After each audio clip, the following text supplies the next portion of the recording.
それでは集合に関する用語の準備が整ったところで、今日の本題であるグラフの基礎知識のところに入ります。グラフ理論に関する用語とか記法はですね、人によってかなりばらつきがありまして、同じ用語でも全く違う意味で使われていることがよくありますから、グラフに関する本とか論文を読む際には、きちんと毎回定義を確認して、どういう意味で使っているのかというのをよく確認してから読むように注意してください。ここでは、教科書に即してですね、なるべく一般的に通用する言葉の定義とか記法を導入したいと思います。まず、グラフというのはですね、頂点集合と辺の集合という、この2つの要素からなるものです。で、辺は、2つの頂点を結ぶ。どの頂点とどの頂点を結ぶのかという、向きは関係なく、どの2点を選ぶかというものなので、頂点2つの要素、2つの頂点を要素と持つ集合と言えます。この右の図のようにですね、頂点 U と頂点 V を結ぶ辺のことを、集合、二元集合なので、この U と V のこの集合というふうに形で書くこともあります。これがちょっと面倒というか、かさばるので、単にUV と書いてしまったり、もちろん向きはどっちでも構わないので、VU と書いてしまったり、いろんな書き方がありますが、あります。で、グラフはですね、頂点集合がV、これ V っていうのをよく使うので、お約束としてよく使うので、バーテックスセットっていう意味ですね。頂点の集合が V、で、辺の集合、エッジの E です。が E であるようなグラフのことを、V とE のこの順序対の形でグラフっていうのは表記されます。E と V という順番で書いても、構わないように思うかもしれないですけれども、左側が頂点集合という意味で、右側が、辺の集合という、形で必ず書きます。なので、グラフは、頂点集合と、辺の集合の、オーダードペアで、順序対であるというふうに、考えて差し支えありません。で逆にグラフ G というものが与えられたときにですね、その G の頂点集合と辺集合はどういうふうに書けるのかっていうと、書くのかというと、V カッコ G とか、E カッコ G とかというふうに表記します。で、グラフ G を与えられたときに、その頂点の数、個数ですね、VG の大きさというのを G の位数というふうに言いまして、辺の本数のことをG のサイズというふうに言います。で、G のサイズ、グラフのサイズといって頂点数を表すことも、しばしばあるんですけど、特にアルゴリズムの話、文脈で言いますと。ただ、グラフ理論の、この教科書もそうですし、よく、多いのは、グラフの、位数といったら頂点数で、サイズといったら辺の数という、ものです。で、頂点集合と辺の集合がともに有限集合であるようなグラフのことを有限グラフというふうに言います。この講義では、単にグラフといえば有限グラフを意味しています。無限のグラフを扱うことはないと思います。で、2つの頂点 U と V が辺 E で結ばれているときに、こんな形でですね、これが辺 E だとしたら、U と V のことを E の端点というふうに言います。エンドポイントということです。で、このように、この場合だとですね、U と V っていうのは、この一つの辺でつながっていますので、隣り合ってるわけですから、駅で言うと、隣の駅ってことですね。ですので、U と V は隣接するというふうに言います。で、一方で、辺 E の立場からすると、辺 E は頂点 U と接続しているとか、E は V と接続しているというふうに言います。辺が頂点に隣接しているというふうには言わないので注意してください。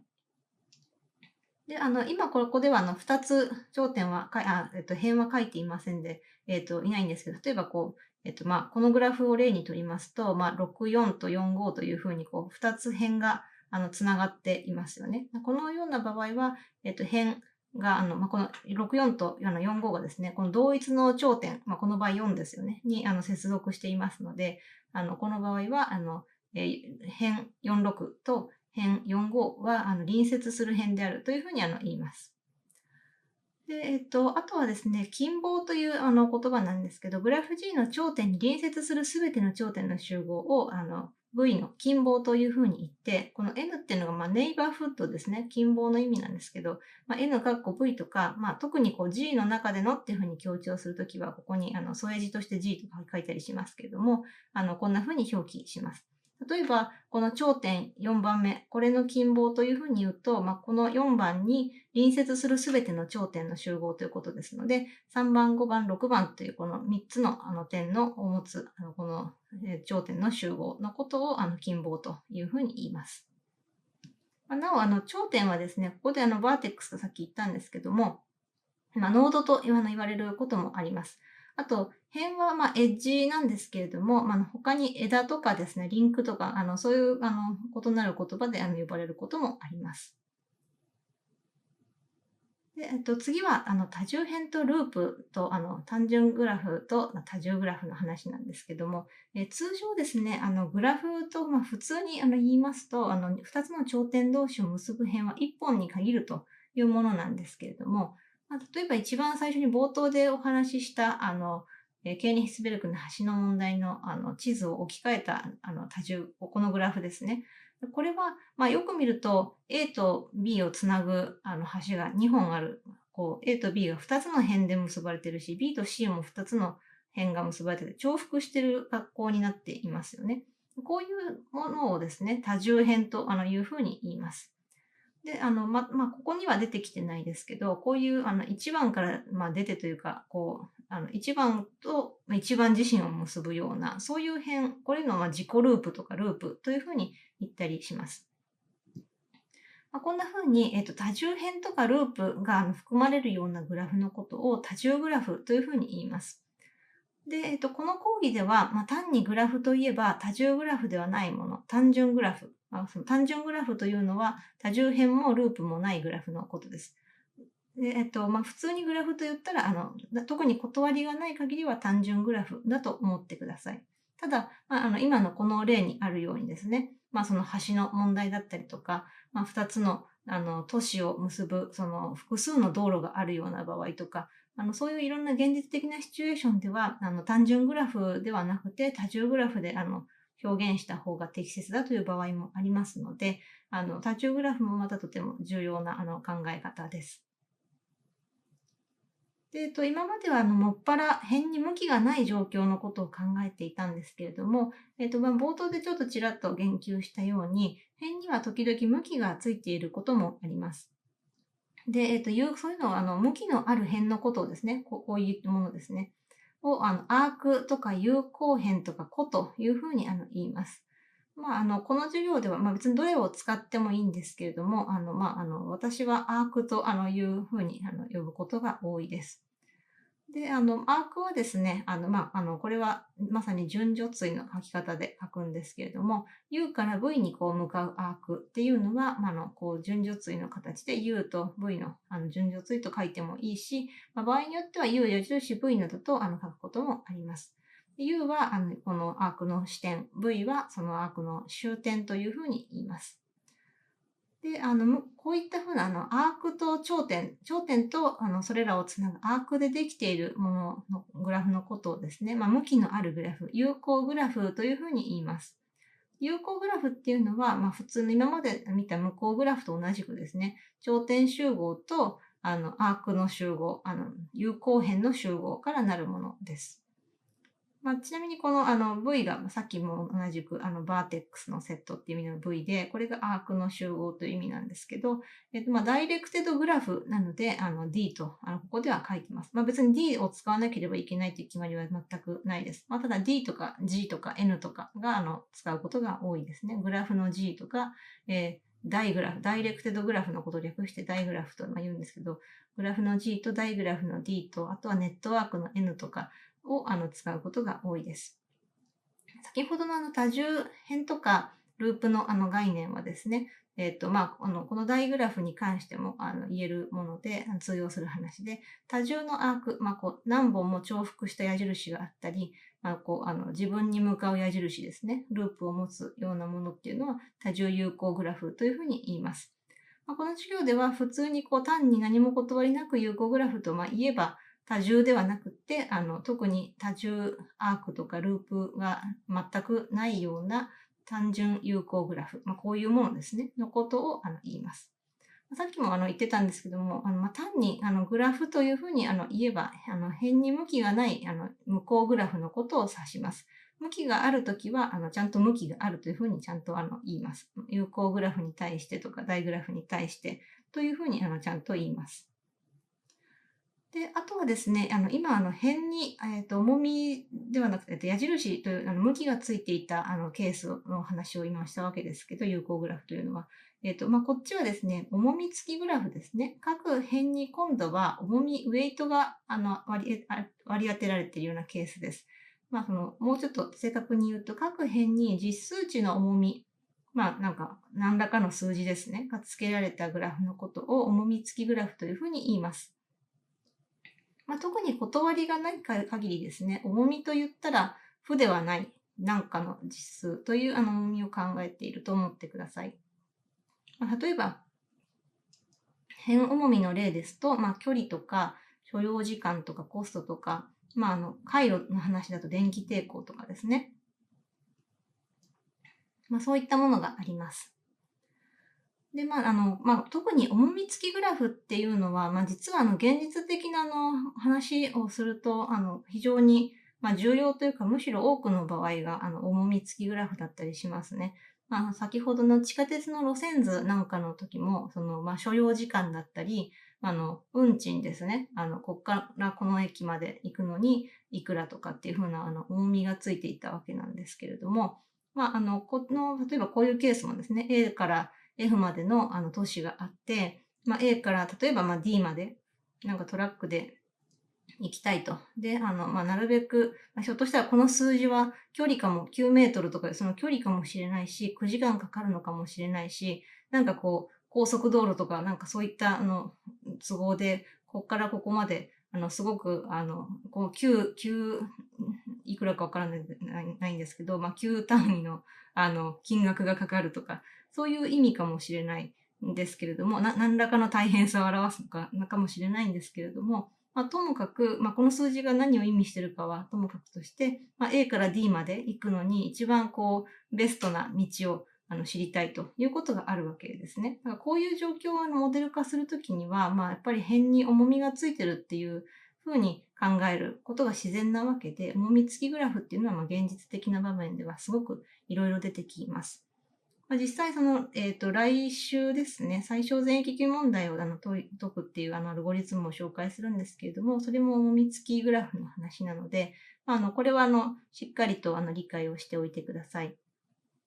で、ちなみに各頂点の方にですね、重みがつけられたグラフ、それを特に頂点重み付きグラフとか言ったりするんですけど、イメージとしては、頂点にその重要度みたいなものとかがつけられている、そういうイメージですね。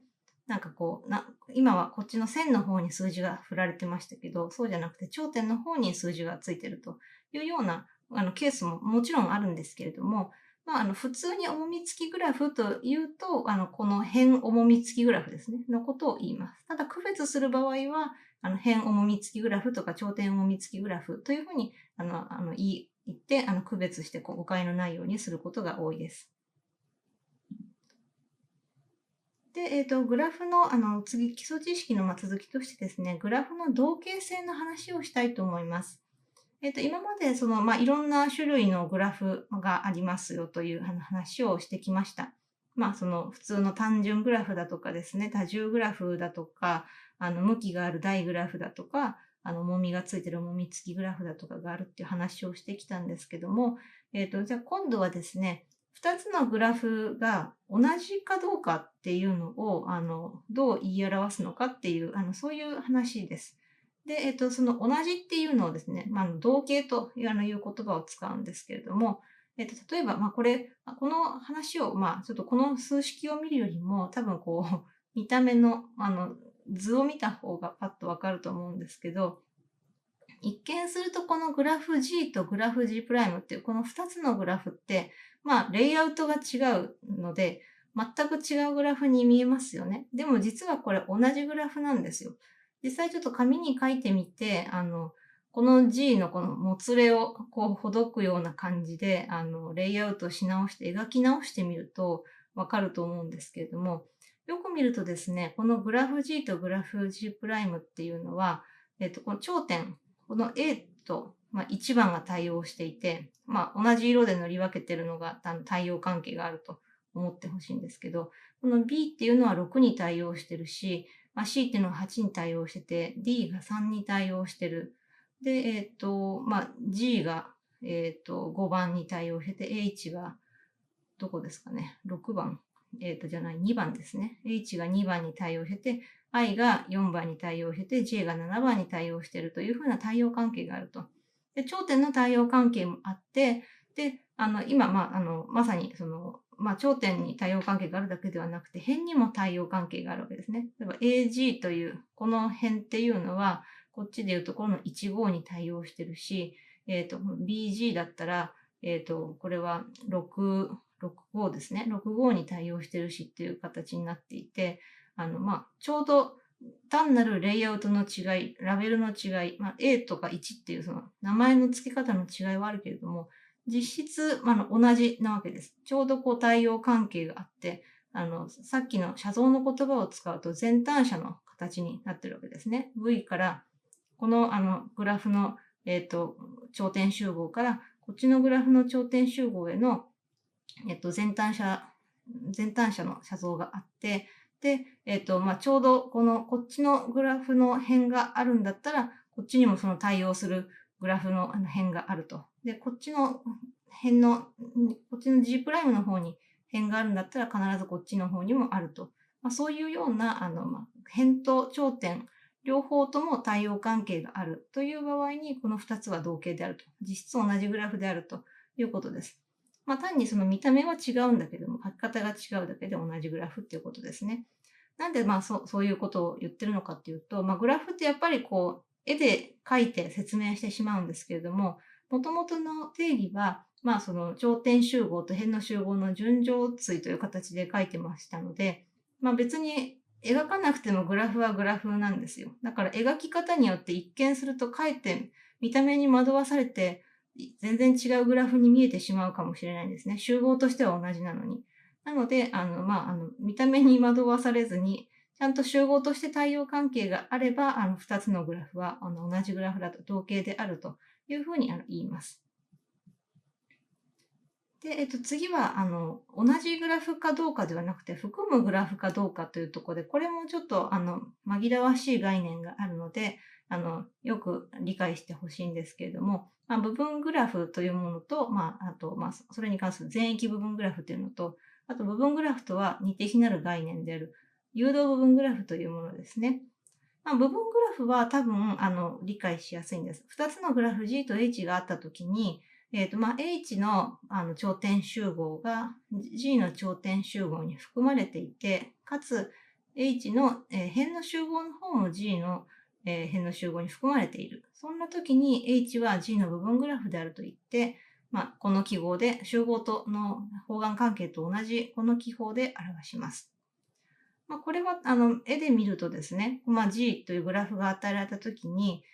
これは G の、このピンクで書いたところですね、これはG の部分グラフなわけです。実際その頂点集合は ABCD というものに含まれている ABC というこの頂点の集合ですし、辺の集合もこの2つの辺だけ、2本の辺だけでできてますけど、これもともと G に含まれている辺ですから、これは頂点集合も辺の集合も G に含まれているから、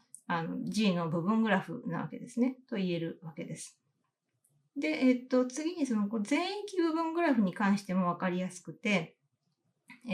特にその頂点が元の G と同じ含まれてるではなくて、元の G の頂点を全部網羅しているようなときは、G の全域部分グラフであるというふうに言います。例えばこれがそうですね。辺は全部とカバーしてないわけですけど、ピンクの辺は3本しかないので。だけども、ピンクで塗ったところの頂点はですね、4頂点全部カバーしてるわけですね。網羅してるわけです。だから、こんな風にして、元のグラフ G の頂点すべてをカバーしているような部分グラフ、それのことを全域部分グラフであるというふうに言います。で、次はですね、誘導部分グラフで、これがちょっとわかりにくいかと思うんですけれども、誘導部分グラフというのは何かっていうと、G の何らかのその頂点集合のサブセット S、例えばここだと ABCD じゃんのサブセットとして ABC というのを3点の集合 S だとしますよね。で、そうすると、その S を頂点集合とする G の極大な部分グラフ、それが何を言ってるかというと、つまり頂点集合が S で、辺の集合が、S に含まれている頂点同士を全部結ぶG のすべての辺の集合であるような G の部分グラフのことなんですけど、つまり選んだ A、B、C というその S の集合の中の要素は、間にある辺は全部取るということです。G に含まれているもののうち、A と、これちょっと G が完全グラフというものなので、全通りあって、ちょっとかえって紛らわしかったかもしれないですけども、A、B、C という3点を選んで、で、A から B に行く辺ももともと G は入ってますよね。で、A、C というのが入ってるし、B、C というのも入っていますので、この3つが、持つような部分グラフになっているわけです。こういうのを、A と B と C、この、S が誘導する部分グラフであるというふうに言います。この、例えば AD というのは、S の外にある点に、つながってしまう辺なので、辺 AD は、入りませんし、同じ理由で BD とか CD とかも入らないです。ABC という3点を選んだら、その中で完結する、その頂点の集合の間だけをつなぐようにしてできるような部分グラフのことを言います。それを特に普通の部分グラフではないという意味でですね、こんな形の特殊な括弧を使ったりして書いて表します。で、この S に関する誘導部分グラフというふうに特にその S を強調して言うこともありますし、あるいは、G の中にですね、そのあるグラフと同型な誘導部分グラフが存在するときに、特に何に関すると言わず、これは誘導部分グラフだというふうに言うこともあります。これはまさにそういうふうに書いてありますね。この ABC に関する誘導部分グラフだというふうに言ってもいいし、単にこれはG の誘導部分グラフだというふうに言っても構いません。で、ここからいくつかグラフの基礎知識というか、重要なグラフを何種類か解説していきます。一つ目は完全グラフとクリークというものですね。これは、相異なる2つの頂点が全て隣接しているようなグラフ。今の前のページの G がそうだったんですけども、それを完全グラフというふうに言います。N 個の頂点からなる完全グラフを KN という記法で表します。で頂点が1個で辺が0本のグラフ、これですね。こういうのも完全グラフというふうに言います。なので完全グラフっていうのは全通りというかその総当たりのようなもので、これが頂点が1個の完全グラフで、これが頂点2個の完全グラフで、これが頂点3個。その1個の点から見て全部の点に向かっていくわけですね。その全部の全ての点とつながっているようにして引いてやると、それが完全グラフです。で、クリークっていうのは、完全グラフと同型な部分グラフの頂点集合のことを言います。ただ、頂点集合のことを言うこともあれば、その頂点集合によって誘導される部分グラフのことをクリークと呼ぶこともあります。だから、例えばこのグラフに対してはですね、これは、4、64と6っていうこの頂点はクリークと言ってもいいんですけれども、それによって誘導されるこの水色の部分グラフですね。この4と6という頂点と4、6という辺からなるこの部分グラフのことをサイズ2のクリークと言ったりします。あとはこの1、2、5っていうのも、これもサイズ3のクリークと言っていいわけです。だからちょっと文脈によってですね、頂点集合のことを言ってることもあれば、その頂点集合によって誘導される部分グラフ、必然的に完全グラフなわけですけど、それをクリークと呼ぶこともあります。これがK3 に相当してるわけですね。ここで言うと。これが K2 に相当してるわけです。で、あとこれは重要なグラフ2つ目としては2部グラフが挙げられますね。で、この授業では、結構後半の方になってマッチングの話があるんですけれども、例えば、男女のマッチングだったりとか、人と仕事のマッチングとか、いろいろ、あと、学生と研究室のマッチングとか、いろいろあるかもしれないですけども、そんな感じでですね、グラフの、頂点集合をですね、2つに分けて、今ここで分かりやすく赤と青と色分けをしたんですけど、2つにこう分けて分割してやって、V1 と、こっち V1 として、こっち V2 としますと、V1 に属す頂点同士とか、V2 に属す頂点同士は隣接しないようにすると。そんな風に分割できるときに、G を二部グラフといって、その分割された V1、V2 というのをこの二部グラフの部集合というふうに言います。特に、二部グラフの中でもですね、V1 のその各頂点が V2 のすべての頂点と隣接しているとき、これはそうですね。こう、ピンクの赤の点から水色の点に、すべての点に、隣接するように、なっています。で、そういった場合はですね、G を完全二部グラフというふうに言います。完全グラフではなくて完全二部グラフっていうことですね。で、今、ここでは分かりやすく色分けしておきましたけど、それは説明用であって、このグラフっていうのはこれと同型ですよね。各自でイメージしてほしいんですけど、同じグラフになっていますよね。色分けしないで、レイアウトというか配置の仕方を変えると。なので、この2つは同型なんですけど、特に分かれていなさそうに見える書き方であっても、もちろんこれも完全二部グラフというふうに言います。計2、3というふうに書きます。2対3に分かれているので。で、なので、完全二部グラフって結構、こういう形で書けるイメージがあるかも、あると、むしろそれは正しいんですけれども、形は必ずしもこうなってるとは限らなくて、例えばこういうものも1対4に分けているような完全二部グラフというふうに言えます。この、二部グラフかどうかの判定方法っていうのはですね、また次回の授業でもちょっと出てくると思いますので、また詳しく説明していきます。あと、ちょっとこれはあんまりその二部グラフに比べるとマイナーというか、そこまでたくさん出てくるというわけではないんですけれども、せっかくなので紹介しておくと、何対何というふうに2個に分けるんじゃなくて N 個に分割したいってこともあるわけですね。なんか男女だけではなくて、なんかその別のものですね。V1、V2、V3 というふうに分割したいという時があります。さっきと考え方は一緒で、同じ部集合の中では辺がないようにするというものです。で、部集合を超えたところにだけ辺がある感じです。で、N 個の部集合があるときに、G を N 部グラフというふうに言います。で、先ほどと同じで、特にその G のどの頂点も自分が属す部集合に属さないすべての頂点と隣接しているときに完全 N 部グラフというふうに言います。こんな風な表記をすると思います。で、これはすごく重要な概念で、これについてはパスについては、次の週でも詳しく扱いますけれども、パスとサイクルという概念があります。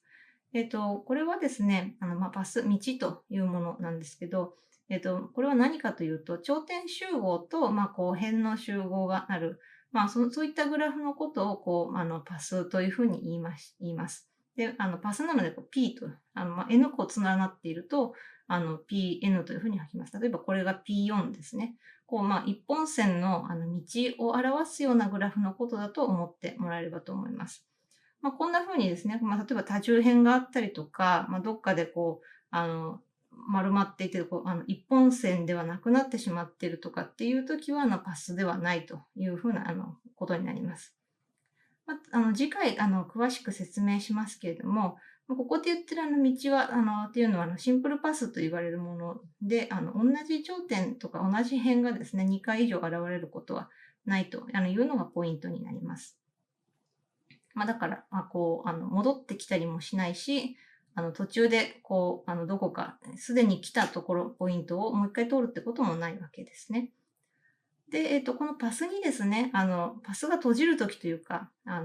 最初と最後を結ぶ辺を加えたグラフというのを考えると、そうすると一周回るような道になりますよね。それのことを、サイクル、または経路というふうに言って、サイクルなので CN というふうに表します。この左側とこの右側はちょっと、これもまたレイアウトが違うだけで、同じグラフですよね。なんかこれを、C4 というふうに言います。で、道というパスの話が出てきたので、グラフの連結性の話ができるんですけども、すべての任意の二頂点、どんな二頂点を取ってきても、その間にパスが存在するようなグラフは連結であるというふうに言います。そうでないときは非連結というふうに言います。例えば、このグラフ、左側のグラフなんかはですね、どの、点を取ってきたとしても、必ず絶対にたどり着くパスがあるわけですね。分断されている点っていうのはないっていうことです。で、G のがもし、これは連結グラフなんですけども、もし非連結の場合、例えばこれ非連結ですよね。例えばこの、左上のにある、この点から、例えば右下の点まで行きたいと言っても、そこに伸びる道はないので、これは非連結グラフなわけです。でそういった場合に、連結な誘導部分グラフの中で、極大であるもの、それ以上頂点を増やせないようなもののことを連結成分とか、あるいは単に成分と言います。この例だと、左上のこの C4 とですね、あとこの真ん中のこの部分とですね、と、下の部分ですね。これが1個の成分で、この真ん中のがこれも1個の成分で、左上の C4 も1個の成分ということで、連結成分の数が3つあるグラフということになります。で、パスとサイクルの話が出てきましたので、サイクルに関連して、これは非常に重要な概念ですけれども、木と森というグラフを紹介します。経路を含まないような連結グラフのことを木とかツリーとかっていうふうに言います。で、例えばこういうものですね。漢字の木っていうのはだから木だっていうふうに理解してもらえればいいんですけれども、この、木の、先端というかその末端ですね。にある実数1の頂点のことを、葉というふうに言います。ですね。で、木をですね、連結成分とするようなグラフのことを、森とかフォレストとか林とかっていうふうに言います。例えば、これは、連結グラフで、かつ経路を含みませんので、これは木なんですけれども、これは連結グラフではないですよね。例えば、この点から左下の点に行きたいと思っても道はないですから、分断されている2点っていうのがありますから、これは連結グラフではなくて、このグラフとこの木というのが、それぞれ連結成分になっているわけです。ですので、これは木を連結成分とするグラフということで、これはフォレストの例と言えます。この別にフォレスト、森とかフォレストって言うんですけど、別に3つある必要はないので、林というふうに書く流儀もあります。私は多分主に森とかフォレストって言い方をしますけれども、どちらでも構いません。でも木は森に含まれる概念で、連結成分が1個の場合なので、これ自体のことを森だと言ってももちろん正しいわけです。で、ここでちょっと次数という言葉が出てきてしまったんですけれども、ちょっとそれを順番前後しますけれども、グラフの次数について説明します。グラフ G の頂点 V に接続している辺の本数のことをV の次数というふうに言います。こういった、例えば、友達関係のグラフに関して言うと、自分以外の何人と接しているかという意味なので、実数が高いっていうのは多くの人とつながりがあるっていう意味だと思ってください。ここではダブルカウントするようなものというか、そのループが、自己ループっていうのは友達関係グラフの場合はないので、構わないんですけれども、もしループがあったら、同じ頂点に2回接続する辺があるというふうに見なして、2本分だと数えるということに注意してください。で、グラフ G における、V の次数っていうのは、いろんな書き方があると思うんですけど、教科書だと D って書いてあったりするかもしれないですけども、私はこの D だとちょっと D スタンスと混同しやすいなと思うので、これも好みの問題ですけども、私はこのディグリーですね。次数の、デグ G とか、G は省略して書いたり書かなかったりしますけど、一番多いのはこのデグ V という、この書き方で表すことが多いです。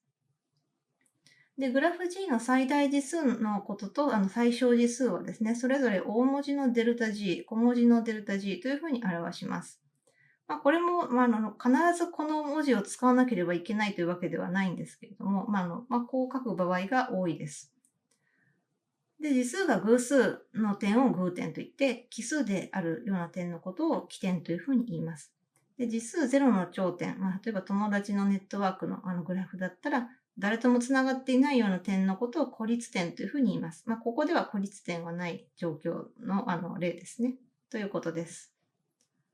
で、次数はですね、有効グラフに関しても、定義、もちろんすることができまして、ただ、向きが、ありますので、入ってくる次数と出ていく次数っていう、二つに分けて考える必要があります。で有効グラフの、D の頂点 V を支点とするアークの本数のことを V の出次数といって、V を終点とするアークの本数のことを V の入り次数というふうに言います。これも、言葉の意味の通りなんですけど、V から出ていく本数をV の出次数といって、V に入ってくる本数のことをV の入り次数というふうに言います。ですから、例えばこの点だと、何も入ってきてませんので、入り次数は0で、で、出ていくのは2本ですよね。この辺と、この辺が、このアークとこのアークが出ていってますから、出次数は2ということになります。同じようにして、例えばこれだったら、入り次数は1ですよね。この点に対して、この有効辺が入ってきてますから、入り次数は1で、出次数はこれで1本、2本と3本というふうにわかります。こんなふうにして、最後というか、ここは出次数は0で、入り次数は2というふうにわかります。こんなふうに、それぞれ、どの頂点も入り次数がいくつで次数がいくつというふうに言うことが、書き表すことができます。で、ノーテーション、その記法なんですけれども、これは結構いろいろあって、教科書だと OD とか ID とか書いてあるんですけれども、ちょっと ID とかだと私はちょっとインデックスのような感じもするので、私はよく使うのはアウトデグとかデグプラスとかですね、インデグとデグマイナスとかというふうに書くことが結構多いです。ちょっとこのプラスとマイナスも人によってちょっと逆で使ってる人もたまにいるみたいなので、結構人によるみたいで、一番紛らわしくないのは、私がおすすめなのはアウトデグとインディグって書くのが一番いいんじゃないかなというふうに思います。で、ちょっとここでですね、せっかく次数の話をしたので、これはとても面白いというか、面白くて重要な定理の紹介をしたいと思います。これ非常に有名な握手補題とハンドシェイキングレンマと言われるもので、グラフの次数とサイズの関係式を与えるとても有名な定理です。で、これは何を言ってるかっていうと、どんなグラフに対してもですね、任意のグラフ G、これ多重グラフでも何でもいいんです。これに対して、すべての頂点の次数の相和っていうのは辺の本数の2倍だという、そういう定理です。この定理のこの式に主張に含まれてますけど、次数の相和っていうのは、どんなグラフでも必ず偶数になってるという、ことも、2倍のいいという、だけではないというか、そこまで言わなくても、結構偶数になるってことだけでも、かなり使える場合が多いです。で、この証明の要点というか、すごく証明自体は簡単で、例えばですね、この向こうグラフに対しての、これ握手補題なんですけども、この図のように、例えばパーティーとかでですね、握手をした人同士を結んだ、6人の人の握手関係のグラフを考えると、しますよね。で、そうすると、元の、これ今ちょっと、二重の辺にして書いちゃってますけど、元のグラフの辺の本数は9本です。で、次数の相和は18ですね。で、というふうにします。教科書で言うと図の1.10番の図なんですけれども、それを考えます。で、それに対して、じゃあ次数の相和はどうなるのかっていうと、じゃあ A の次数、これA の次数5ですよね。A から5人、A は 5人と握手をしたわけですから、A の次数は A が握手をした相手の人数、つまり A に接続する赤い辺の本数を数えればいいので、1、2、3、4、5で5本だというふうにわかります。同様にして B の次数は、オレンジのこの辺の本数を数えればいいわけですから、4だとわかるし、C に関しては黄緑のこの点線の辺の本数を数えればいいから3。で、D の次数は緑の辺の本数、破線の本数だから、3で、E に関しては青の辺の、本数だから2で、F は、紫の辺の本数だから1と。で、それらを全部足したのがこの関係式の左辺ですよね。で、それが、G の各頂点の次数を数えて足し合わせたものなんですけれども、この図を見てわかる通り、その相和っていうのはですね、各辺をちょうど2回カウントしてることになるわけですよ。この図からわかる通り。つまりその、この右辺の通りですね。これを左辺の部分、そのデグリーの相和っていうのは、全部の辺の結局2倍して足し合わせたものというふうに言えるわけです。これで証明が終わります。終わりです。考えてみれば、その握手って必ず相手がいるわけですから、各自が握手した人数を全部足し合わせると必ず2の倍数、奇数、偶数になるわけです。で、すぐ後でも出てきますけども、その辺の本数の2倍に等しいという関係式だけでなくて、そのどんなグラフでも次数の相和が必ず偶数になる、奇数にはならないということ自体も有用なので、しっかり理解して覚えておいてください。で、今のはちなみにその無効グラフに対する握手補題なんですけど、握手補題にはですね、有効グラフバージョンもあります。で、有効グラフの場合は、先ほども言ったように辺に向きがありますので、頂点の次数は入り次数と出次数という2種類の次数があるんでしたよね。ですので、インディグリーとアウトディグリーを切り分けて考える必要があります。こっちはある意味一緒くたにしてたわけです。向きがなかったから。だけど、ここではインディグリーとアウトディグリーを区別して扱ってるわけです。で、この有効グラフ版の握手補題が述べているのは、各頂点の出次数を足したものと、各頂点の入り次数をすべて足したものに等しくて、それはアークの本数に等しいということです。で、これ前のグラフをもう一回図示したものですけれども、この例で言うと、出次数の和が9、入り次数の和が9、アークの本数が全部で9本ということで、確かに関係式が成立しています。パッと見ではちょっと式の形は上と下で違うように見えるかもしれないですけど、考え方は全く同じです。証明の要点としては、ある頂点から出ていくアークっていうのは、必ず何らかの、頂点に入るアークなわけですね。出てきてるってことはどっかに入ってるわけですから、で、もちろん逆もそうですね。各頂点に入ってきてるっていうことはどっかから出てきてるわけですから。だから、各頂点から出ていくアークの本数をカウントする場合でも、入る本数をカウントする場合でも、どっちでも各アークの、グラフの各アークを1回ずつカウントすることになるわけですから、この等式が得られるわけです。これで証明が終わります。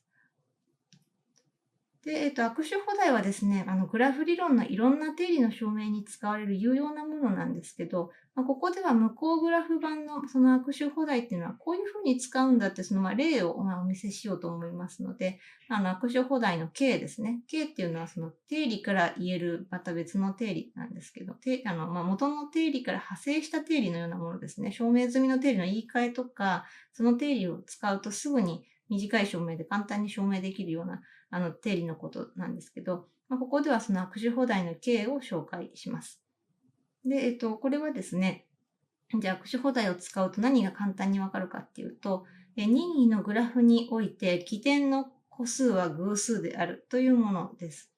例えばこの右のこのグラフですね、さっきも出てきたグラフではですね、このA、C、D、F というのが起点なわけです。次数が5とか3とか1とかっていうその奇数の次数を持つような起点なので、起点の個数は4個で、確かに偶数個の起点が存在しているわけですね。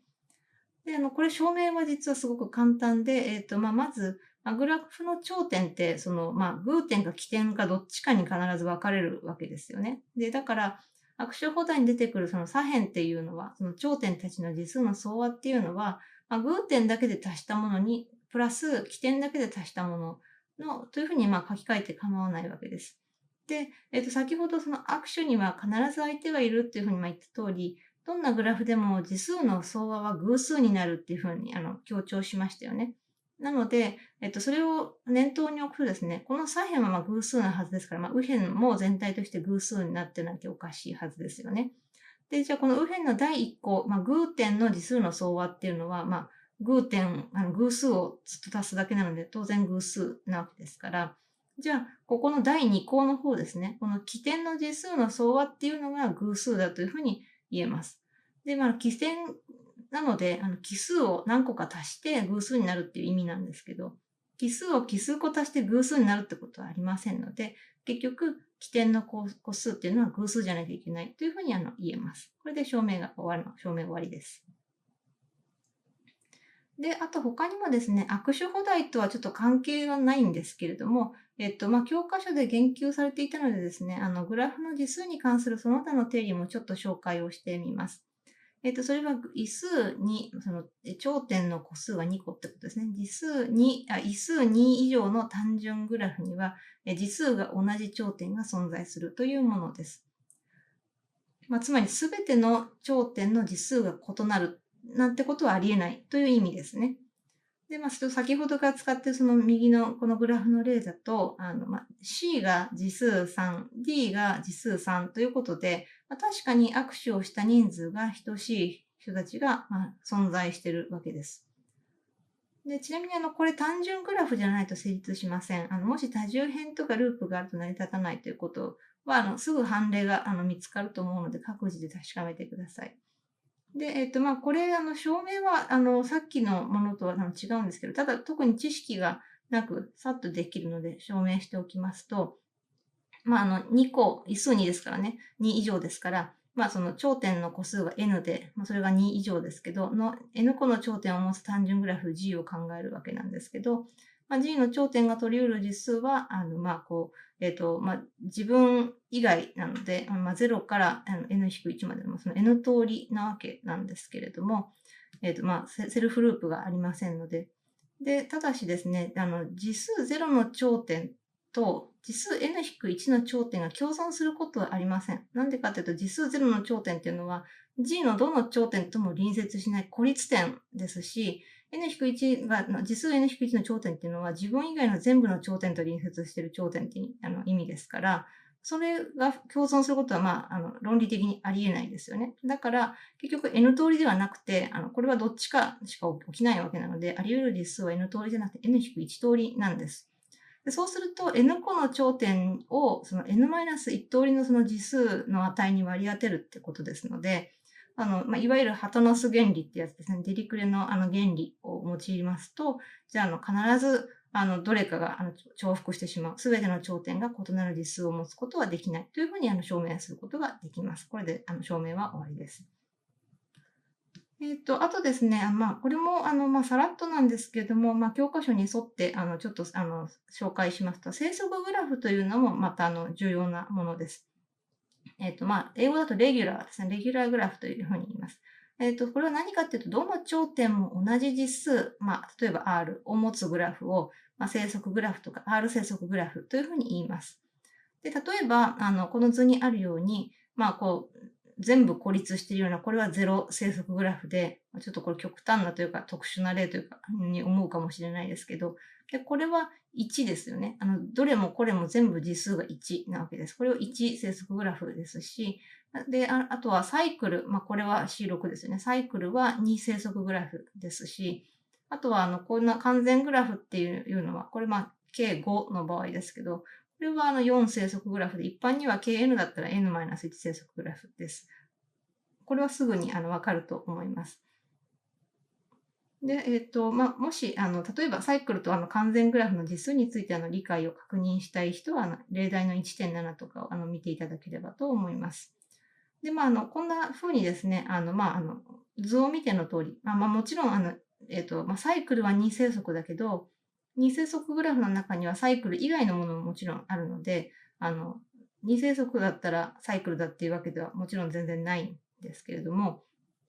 ともかくその与えられたグラフが生息かどうかっていうのは、その頂点の実数が揃ってるかどうかを見ればいいだけだから簡単に確かめられますよね。だから自分でちょっと生息グラフの例をいろいろ作ってみるといいと思います。で、じゃあなんかこう、何かしらのこうルールというか規則というか、その生息グラフに関するその、なんか知見が欲しくなるわけなんですけれども、そういうわけで、この握手放題の2つ目の K を紹介しておこうと思います。それは、R が奇数ならばですね、奇数である場合は、R 生息グラフの位数は偶数であるというものです。で、これはですね、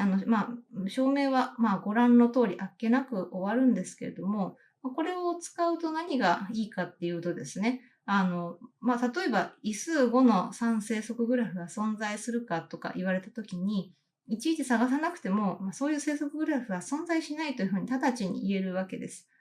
このスライドでは、例えばこんな、位数、6の1整則グラフの例は図示をしたので、これ教科書の例題1.10番の問題ですけど、位数6の例えば3整則グラフなんかをちょっと自分で見つけてみてほしいと思います。